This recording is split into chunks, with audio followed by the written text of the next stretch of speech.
Thank you అండి, love you అండి. మా ఆయన నన్ను సినిమాకి తీసుకెళ్తున్నారు. ఏంటి వినపడిందా? నేను మా ఆయన సెకండ్ షో సినిమాకి వెళ్తున్నాం.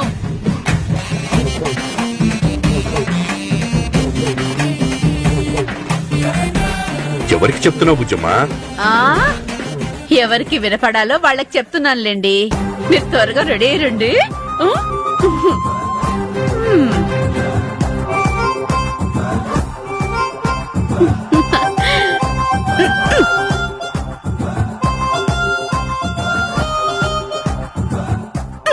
నువ్వు చెప్పగానే అత్తయ్య ఫేసు సంతోషంతో మాతాబలా వెలిగిపోయింది.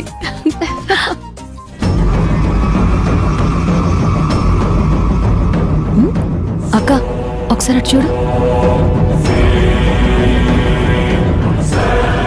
ఈ టైంలో కూడా ఆ బల్లి అంత టెన్షన్ గా తిరుగుతుంది అంటే నో డౌట్ అక్క, ఖచ్చితంగా ఏదో కొంపలు ముంచే పని చేయబోతుంది.